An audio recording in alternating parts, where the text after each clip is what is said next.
Okay, so Episode 3 of Choice of the Dragon. There's a traveling party of adventurers in town. The people are already calling them heroes, telling tales of their past deeds. Do-gooders like these can be very dangerous. What do you want to do? Gather information about them? Challenge them to a duel? Kidnap a princess to lure them out? Or scare them off? Or ignore them? I will gather information. You're pretty tough. You really can't ignore them. They're led by a brash young paladin. They also have a wizard of some sort, a minstrel bard, and a priest of goddess of war, and a rogue. What now? Challenge them to a duel, kidnap a princess to lure them out, or scare them off. I'm going to scare them off. At midnight, you strafe the village with your breath weapon. The common folk panic in the streets. The nobles tremble in the comfort of their warm beds. The heroes flee with their lives, saving you a lot of trouble. So I guess I didn't finish the chapter last time. I'll continue on. You were lounging on your treasure hoard when you hear the sounds of booted feet coming bravely towards your treasure chamber. The gate is that of a goblin, but what goblin wears boots? The creature who enters is walking bravely forward, clearly scared of you, but secure in a notion that he's doing the right thing. He is armored with a small sword, a long knife really, and wears a crude helmet that clearly used to be a kitchen implement. He begins to speak like all goblins. His voice is nasally, but he puffs his chest and begins to speak in important sounding tones. "O great dragon," he quavers, "I am Thotic of this tribe. I have known all my life that I am destined for greatness, possessed as I am of a noble soul. I have practiced for many months, and I have mastered the art of martial combat. In your name, I wish to ride out on the field of combat and prove my worth as a true hero. One day I shall return with a great treasure to add to your magnificent hoard. Will you grant me your blessing on my quest? Eat him, grant him my blessing, test his prowess, or forbid him to go questing. I'm going to test his prowess. You put him through some simple tests of skill and bravery. He's tougher than the average goblin, but not all that tough. His overabundance of sheer determination to succeed, despite all odds, compensates for whatever may lack in general prowess. It just lets me have the last options: eat him, grant him my blessing, or forbid him to go questing. I'm going to grant him my blessing. Thank you, Master. I swear that I will make you proud of me. Other than encouragement, are you going to help him along in any way? I am going to give him some real weapons. That's generous of you. Maybe your investment in him will pay off someday. Do you send him off in a general direction? Direct him toward the capital of my kingdom, urge him to attack a neighboring kingdom, let him fend for himself. I'll direct him... No. I'll let him fend for himself. Eventually, he wanders over to the neighboring kingdom in search of treasure. He manages to get himself killed, but he does do some damage. He proudly carries a banner of your kingdom and yells your name loudly when he rides onto the field of battle. This starts something of an international incident. The neighboring kingdom begins skirmishing with yours. You have not heard the end of this. As the sun climbs high, you bask yourself on a rock near your lair. A group of humans slowly make their way up the slope towards you this day. The humans wear armor and carry weapons, but their weapons are sheathed and they approach respectfully. These are humans you know. As they enter the cleared area of stone that surrounds your lair, the humans kneel before you, recognizing your glory. "O liege," begins the leader, "accept our praise and hear our petition." You incline your head slightly, acknowledging her and indicating that she may proceed. "As your magnificence is surely aware, almighty dragon, we are among the knights and lords that hold lands under your magnificence rule. We bring tribute each year, and now we come to beg a boon of you." The knight pauses. "Our enemies, people like ourselves, but with a mighty army, have begun invading your territory. They have looted the less well-defended manors and burned some of the fields. We are readying to fight them, but your magnificent's assistance would greatly strengthen our hand. One of the other One of the other knights interrupts. They're taking our animals and chattels and destroying the value of our lands. You must aid us." Your nostrils flare, and a wisp of smoke puffs out them. He dare refer to your animals, chattels, as a zone, a grave insult indeed. How do you respond? Um, Ignore the result, lecture the young knight on the nature of feudalism, kill the individual offender, kill them all for their insolence. I'll ignore the insult. It's not that big of a deal. The minor insult the knight has offered you is too far insignificant for you to address, although you are gratified that the lead knight shushes him quickly. Your disdain increases. The leader of the diligent clears her throat nervously. Mighty one, will you aid us in our time of need? I am honor bound to defend my vassals. I need more information. The humans can fend for themselves. I'm honor bound to defend my stuff. Very well, you rumble. You have served me loyally as vassals, and I will punish those who dare threaten my interests. Honor and vigilance increase. The humans convene a war council in the area surrounding your lair. As you join them in the council, a steady rain begins to fall. Their diviners report that the gods are displeased with you. Still, you are a mighty dragon. A little divine disfavor won't make much of a difference. You lean in closely to read their tiny human maps, nearly killing several squires. With your support, the minions plan to engage their enemies in a single large field battle. A decisive victory should end the incursions onto your territory and set up an effective counterattack. Do you take a role in the center of the battle, relying on your core combat ability, or do you plan on remaining hidden at first and then striking from surprise at a point when the enemy is vulnerable? I'll participate in the center. You position yourself with the armored knights and lead a charge against the center of the enemy's position. The fighting is fierce, but mere humans are no match for a dragon. Your army wins a decisive victory, although the enemy withdraws in good order. You lick your talons and plan the next phase of your attack. Brutality and honor increase.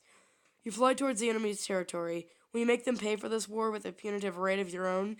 As you approach, you see an effigy of yourself planted out in the field. The mockery is most cruel, depicting you as a crude beast. Do you destroy the mockery? Yes. Vigilance increases. You fly down to destroy the effigy and punish the humans near it, but it's a trap. They fire a concealed ballista at you, followed up with a concerted volley of arrows. Only the ballista bolt truly hurts you, but it glances off your head, permanently blinding you in one eye. You kill all the humans for their impudence, but you still have suffered a serious injury this day. You fly into the enemy territory. You quickly sack various small towns, collecting a variety of booty for your troubles. But then you fly onto a major port city where the real opportunity presents itself. You can smell the rich supply of gold and jewels just waiting to be taken from a major temple. And yet sacking a temple might anger the gods. Gods worry lesser beings, not dragons. I think I have enough loot without angering the gods. Don't care. I'm taking it. You sack the temple, leaving the building in ruins and carrying off most of its portable wealth. Even the gold statuary of the gods will add to your hoard. Some of the priests resist you, but they are not much as warriors, and you quickly strike them down. Your wealth goes up dramatically. Your impiety angers the gods, but they do not act against you. Yet. In gratitude for your assistance in the war, your human minions provide you a particularly large tribute this year. Nice work. While you are fleeing across your territory, you spot a new shrine that people have erected. You fly down and find that a goat has been tied to the shrine. A young woman is bowing before the shrine and praying. The symbols on the shrine depict some winged deity, but the iconograph is unfamiliar. You there, you call out. To whom is this shrine dedicated to? Dedicated, not to. The woman looks over her shoulder at you. Her eyes widen in surprise, and she quickly turns, throwing herself prone before you. She speaks, lifting her head. Almighty dragon, this shrine is dedicated to you. Please accept my prayer as an offering. I know it's not much, but it's the best I can afford. It seems the people in your territory have started to worship you. What do you want to do about this? This is heresy. Worshipping me is now forbidden. Whom they worship is their business. I ignore it. Yes, they should worship me. I encourage it. I'll let it be their own business. You ignore the groveling woman and pause only to eat the goat before returning to your lair. Over the following weeks, you become aware of a slowly growing cult worshipping you. Your worshippers give more in tribute than most of the rest of the people living in your territory. But other than accepting the tribute, pay little attention to the cult. Several weeks after you learned of the new religious movement, A group of humans approach your lair. They carry a large golden statue with them. The artistry is not perfect, but is clearly a dragon and probably intended as a representation of you. An old man steps forward from the group and genuflects towards your lair. Master, great dragon that breathes the fire that burns in our hearts, hear our prayer. Bless the statue, that it may watch over us, and that we may pray before it. The statue is clearly made out of gold, with semi-precious stones for the eyes and the tips of the claws and teeth. It's worth a small fortune, and you hunger for it. What do? Bless the statue. You breathe flame at the statue, not much, enough to heat it a little, but not to melt it. The gemstone eyes shine as if some flame had been captured within it. The people praise you enthusiastically and carry the statue back to their village to be the center of their religious practices. Over the subsequent weeks, you receive increasing gifts and offerings as your religion grows. Your followers continue making offerings and prayers to you. It's a pretty sweet setup, all things considered. Let's be honest, though. Do you actually believe you're a god, or is this just a way Do you actually believe you're a god, or is this just a way to gain control over your followers and extract additional offerings? I'm actually God. How dare you question my divinity? Sorry, I didn't mean any insult, your holiness. Honor increases. Despite your new perspective, life continues much as it did before. It turns out that there isn't much difference between a dragon that believes is a god and a dragon that does not. Of course, the gods themselves may disagree. The gods may not be pleased by your impiety, but they do not design to take action against you. You spend the next 5 years leisurely hunting, recounting your hoard, and sleeping for months at a time. It's a pretty nice life, but you also feel quite lonely at times. Occasionally you imagine what it would be like to find a mate. You wake up in the middle of the night on your enormous bed of treasure. You realize that you were dreaming of a romantic partner, one who could put fire in your life again. Will you try to find a mate? Yes. Very well. What gender of dragon do you seek out for a mate? A female. How are you going to find her? Post an internet message board, go out hunting for her, use a network of human spies to seek her out, or just wait in my lair. Eventually she will find me. I'll go out hunting for her. The problem with going out and hunting is that you must leave your treasure hoard unattended for some time. In your absence, someone may try to steal your treasure. How concerned are you about this? Somewhat concerned. It's only reasonable. How far are you willing to go to hunt for a mate? Not too far. I have my hoard to think about. A significant distance. I will travel 7 corners of the earth if need be. A significant distance. You travel hundreds of miles, sniffing the air for the scent of a fellow dragon. Unfortunately, you're not able to completely defend your lair from thieves while you are abroad. You will return to find that a fraction of your treasure trove has been stolen. Nothing too pricey, but you'll miss that jewel-encrusted goblet. Eventually, you find a suitable mate in a nearby kingdom. More than one, actually. To the north, you find a green dragon with a long spiked tail and kite-shaped plates on her back. She terrorizes the countryside with her fiery breath. To the west, there's a subtle, elegant black serpent. They say that she sometimes takes human form and walks among the people, whispering in the ears of kings. To the south, you encounter an enormous scaly sea monster. When she breaches, she leaps out of the water 7 times without exposing all of her scales to the air. She has dragged countless ships to the bottom of the sea, where she keeps a vast hoard of ancient treasures. To the east lives a strange 5-clawed luck dragon with flowing whiskers, revered by the humans around her as like unto a god. Which of these most interests you? North is the one with the fire, right? Yeah, so north. Excellent choice. Now you'll need to do something to impress her. Destroy a nearby village to demonstrate my strength, is what I want to do. You smash a nearby hamlet to splinters, killing most of the humans that live there. Infamy increases. Most impressive, she says. She invites you to join her in her lair. Accept the invitation. You spend a delightful evening in her lair. Congratulations, you found a mate. What will you do now? Invite her to live in my lair. She graciously accepts. Your kingdom now has 2 tyrannical dragons ruling over it. You will make a fine pair. You spend many joyful years together before she settles down for a long hibernation. You will have to be all more vigilant to protect your lair now that it contains your sleeping mate. The next 2 years pass leisurely. You sleep on your hoard of treasure, hunt for prey, and occasionally sack a small town for variety. All in all, you're enjoying a little time without annoying interruptions. When some sort of conjured fiend materializes in front of you, it trails smoke as it hunches before you and claws at the stone floor, bat wings fanning in the air. Whatever this thing is, it's not natural. The fiend's voice sounds like the movement of many, many slugs. Oh, oh mighty, oh great and mighty dragon, it gurgles. The wizard Kalak sends his regards. You have been marked for death, and I or one of my kin will be your executioner. Constant interruptions like this make it hard to enjoy all of your treasure. Kill it or question it. I'll kill it. This isn't as easy as you expected. It tastes revolting. It isn't hurt by your breath. It's fast and entirely real. Chewing it is like trying to bite through a ghost. Its claws hurt, though. The creature leaves rents in your scales and actually manages to break your skin before you slap it onto the wall with your tail. It disappears into a greasy vapor, laughing. Laughing. Magic. One more reason to hate wizards. The wizard Calyx, eh? How do you feel about the attack? What sort of idiot would try to kill me? I'm furious and demand immediate vengeance. This is going to become tedious if it continues. That thing tasted awful. Now, spoiler alert, if you don't want to know, skip ahead.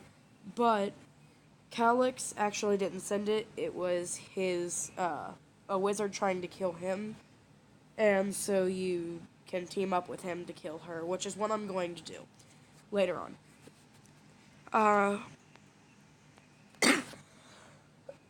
I choose the last option. This is going to become tedious if it continues. That thing tasted awful. It's probably worth looking into, if for no other reason than that it'll be hard to sleep uninterrupted. What's your next step? Try to find out more about the monster, attack the High Tower of Wizardry to kill Calyx, fly to the High Tower of Wizardry and talk to Calyx, try to find more about Calyx. I'm going to fly to the High Tower of Wizardry and talk to Calyx. The tower isn't far at the speeds you fly, less than an hour away. You land in the courtyard, and there's no doubt that everyone knows you're there. A cowering servant is pushed through a door to find out what you want. Do you demand to see Calyx, or do you ask more politely? I'll ask. The servant is clearly terrified. Bring me Calyx, human. He and I have a problem to discuss. You prepare yourself for battle. If Calyx is brave enough to accost you now, you won't be taken by surprise. Calyx strides out the doorway into the courtyard, his body sheathed in magical fires that he thinks will protect him from you. He seems cautious, but not afraid. It is an honor to meet you, O great and mighty dragon, he says in a clear voice. To what do I owe the pleasure of this visit? You tried to kill me. Why are you trying to kill me? How many dragons have you killed in your life? I'm going to put why are you trying to kill me. Calyx looks surprised. I'm not trying to kill you. That would be stupid. Why would I do that? Maybe he's lying, I eat him, or maybe he's telling the truth, find out more. I'll find out more. That's not what your conjured beast told me as it tried to kill me, your anger shakes the tower stone. Conjured beast, your majesty? I don't do conjurations. I specialize in transmutations. I can change a housefly into an ogre or an apple into a pear, but I can't conjure fiends to set against my enemies. He pauses. Why do you believe I did this? Are you not listening? Your creature told me before I killed it. He shuts his eyes if in pain. Oh, great mighty dragon, I apologize. I think an old enemy is trying to kill you, or to use you as a murder weapon to assassinate me. She calls herself Magister Vermis. Although I don't know her real name, she's definitely a conjurer, and she can't stand me. Has she killed dragons before? I don't know for sure, but her staff is supposed to be made from a dragon bone, so the answer might be yes. Ask where Vermis is. Or leave, which I chose to ask. After this one, I think I'll end the episode. She lives in the mountains far to the south, and she wants this country as her own. Luckily, she's never been able to raise an army, since no one is stupid enough to follow her. She's crazy and very dangerous. Be cautious. A different conjured monster is waiting for you as you arrive at your lair. Oh, mighty, oh great and mighty dragon, it mocks his own wielding voice. You may have been clever enough not to attack an innocent wizard, but you were no closer to your goal. My true master grows more powerful while you chase his enemies. Come to the peak of Crooked Mountain tomorrow at midnight, where you will learn what is required of you, should you wish to live. I would have thought that Vermis was a girl. I completely guess I skipped over that. Eat it or ask it questions before eating it. I'll just eat it. The thing needs to shut up. As you bite into it, the beast's eyes bug out of their sockets. Vermis said you couldn't hurt me, it croaks out. Vermis lied, you replied, destroying the monster. You settle back down on your hoard in annoyance. So Vermis wants to face you on the peak of Crooked Mountain. You know where that is. The question is why. so that she can present me with a list of demands so that she can ambush and kill me. I'm going to assume that it's ambush and kill. You know that she uses lies to manipulate her foes, and this seems like a classic trap. Do you want to show up top the mountain at the appointed time? I'm absolutely by myself, absolutely taking that human wizard Calyx with me. Not a chance, too dangerous. I'm taking him with me. And I'm going to end the episode here. I might make another one tonight, most likely not. Okay, and bye, guys.